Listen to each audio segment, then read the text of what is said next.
Gold medal वाली बहू। सपना के पिता एक गरीब किसान थे। माँ पिता खेत में काम करते तो पीछे से सपना गांव के बच्चों के साथ हॉकी खेलती।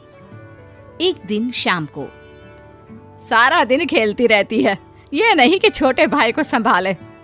माँ पता है, मैंने आज हॉकी में पास के गांव के लड़कों की टीम को हरा दिया। अरे वाह वाह मेरी बेटी, शाबाश। ये लेकर रुपया, जा जाकर टॉफी खा ले। सपना खुशी से पिता के गले लग जाती है और बाहर चली जाती है। अरे तुम इसको बिगाड़ रहे हो, मैं ना इसकी शादी ही करा दूंगी। ऐसा कैसे शादी करा देगी? हाँ, अभी तो उम्र खेलने की है। माँ बड़बड़ करती वहां से निकल जाती है। लेकिन शाम को उन लोगों के घर कुछ लोग आते हैं। अरे राम सुखिया, जरा ये तो बतलाओ, सपना के बारे में क्या सोचा है? अरे क्या सोचना है मास्टर जी, पढ़ रही है, जितना पढ़ सकती है पढ़े, फिर शादी करवा देंगे, कोई अच्छा सा गांव का ही लड़का देख लेंगे। अरे तुम तो उसके पिता हो, तुमको कुछ नहीं पता? माँ घबरा जाती है। अरे का मास्टर जी, का पता नहीं, का हो गया? हम तो इनसे पहले ही बोल रहे थे कि लड़की की जात है, संभाल लो। अरे भाभी जी, आप भी ना कभी अच्छा भी सोच लिया करो। अरे सपना क्या खेलती है हॉकी, बड़े से बड़े आदमी भी नहीं जीत पाते हैं उससे। कल गांव में एक टीम आ रही है, लड़कियों की हॉकी खेलने उसे भेज देना, वहाँ शायद कुछ बात बन जाए। अरे ना मास्टर जी, कोई खेल वेल नहीं करवाना है हम लोगों को, वो भी शहर के लोगों के साथ तो बिल्कुल भी ना। शहर के लोगों को ना कोई भरोसा नहीं होता मास्टर जी। अरे कैसी बात कर रही हो सपना की माँ, बुरा आदमी तो हर जगह मिल जाएगा, उसके लिए शहर का और गांव का। हाँ मास्टर जी, हम लोग तैयार हैं, कल आ जाएगी सपना वक्त से। माँ के लाख मना करने पर भी पिता सपना को हॉकी टीम के लिए भेज देते हैं। शाम को सपना वापस आती है, लेकिन लट के मुंह से। और क्या हो गया, मार खाई हो का? कौन मारेगा हमें? कोई मार वार खाकर नहीं आए। अरे फिर शकल पर 12 क्यों बजे है, बताओगी? देखो माँ, आप समझोगी नहीं, बताकर फायदा क्या है? अरे बिटिया रानी, हम तो समझेंगे ना, हमें ही बता दे। सपना पापा के गले लग जाती है। पापा, मैं ना सिलेक्ट हो गई हूँ भारत की हॉकी टीम में खेलने के लिए। अरे वाह, ये तो बहुत ही खुशी की बात है मेरे बच्चे। फिर मेरी गुड़िया काहे परेशान है? पापा, मुझे दिल्ली जाना पड़ेगा आगे की प्रैक्टिस के लिए। माँ जो सारी बात सुन रही होती है, जोर से चिल्लाती है। एक पैसा नहीं है मेरे पास, समझे? कुछ नहीं दूंगी। शादी के लिए लड़का फाइनल भी कर दिया है, कल्ले का बेटा, वो शादी कर लेगा तुमसे। सपना पिता की ओर देखती है। अरे देख सपना, खेलने दिल्ली जाना है तो सिर्फ इसी शर्त पे कि आकर कल्ले से बेटे से चुपचाप शादी कर लेगी, बोल। अरे ठीक है ना, कल्ले का बेटा तो बहुत ही समझदार है, सरकारी नौकरी है उसकी, मान गया वो तो सपना शादी कर लेगी। सपना भी धीरू, जो कि कल्ले का बेटा था, उसे जानती थी। वो मन ही मन सोचती है कि शादी तो वैसे भी होनी है, लेकिन माँ की ये शर्त मान गई तो जीवन जीने का एक मौका तो जरूर मिलेगा। हाँ, मुझे मंजूर है। हाँ, तो कल मैं उन लोगों को बुला लूं? पिता और सपना दोनों एक दूसरे को देखते हैं।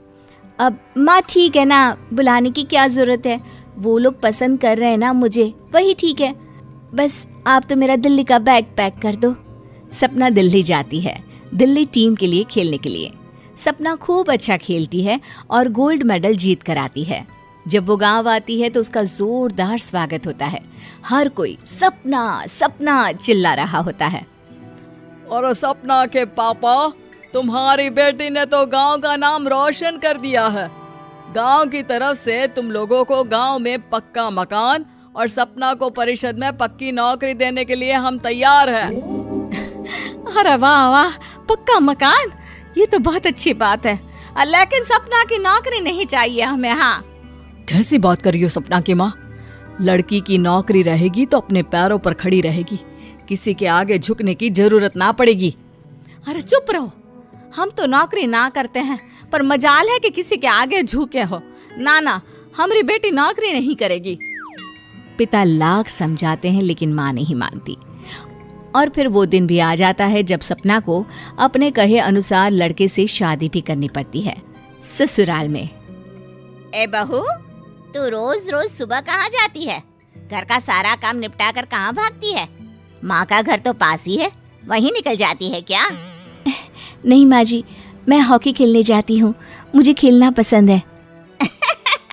खेलना पसंद है? अरे कैसी बात कर रही है बहू, शादी के बाद तो कोई लड़की खेलती फैलती नहीं है, वो घर का काम काज देखती है। सपना कुछ नहीं कहती। वो एक रोज कमरे में अपनी अलमारी ठीक कर रही होती है कि तब सुनो, वो जो लटक रहा है ना, क्या बोलते हैं उसे? मेडल। सपना पति की बात सुनकर खुश हो जाती है, उनके पास जाती है। मैं सोच ही रही थी कि तुमने कभी पूछा क्यों नहीं। ये मेडल है, मैंने जीता है, पता है, हॉकी में। बड़ा मैदान, बहुत से लोग, 2 टीम और फिर शुरू होता है जुनून। पता है, लगता है जैसे बस जिंदगी यही है, खेलते रहो, भागते रहो, दौड़ते रहो और लक्ष्य को पालो। सुनो ना, मैं ना भारतीय टीम के लिए खेलना चाहती हूँ। माँ, यहाँ तो आ जरा। सपना हैरान हो जाती है कि ये क्या हो गया, पति अचानक से माँ को क्यों बुला रहा है। हाँ बेटा, क्या हो गया? काहे गला फाड़ रहे हो? माँ, ये सपना क्या कह रही है? अरे बीवी तो बोलती ही रहती है बेटा, लेकिन क्या हो गया, चिल्ला क्यों रहे हो? ऐसा क्या बोल दिया इसने?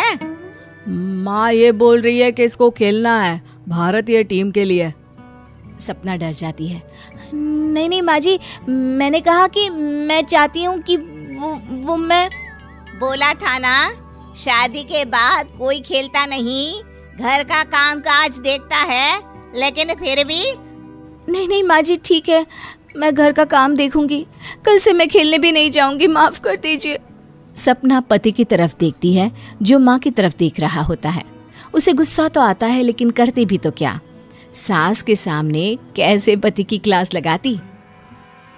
अरे बेटा, अब क्यों घूरे जा रहे हो बहू को? माँ, अभी इस बात का फैसला करके जाना, वरना ये तो तेरे कमरे से जाने के बाद मुझे। अब चुप हो जाइए आप, छोटी सी बात का बतंगड़ मत बनाइए। छोटी सी बात? बहू, ये कोई छोटी बात नहीं है। जो लड़की दिल्ली के लिए गोल्ड मेडल ला सकती है, वो देश के लिए भी तो गोल्ड ला सकती है ना। हम लोगों को किसी चीज की कमी नहीं है बहू, घर का काम तो कोई भी कर लेगा, लेकिन देश का नाम रोशन करने के लिए सपना चाहिए। जा बहू, तेरी ट्रेनिंग का सारा इंतजाम तेरे पति ने कर दिया है, जा खेल और देश का नाम रोशन कर। सपना की आंख में आंसू आ जाते हैं। वो सोचती है कि बेटियों को मायके के साथ अगर ससुराल में भी सहयोग मिले तो ऐसा कोई काम नहीं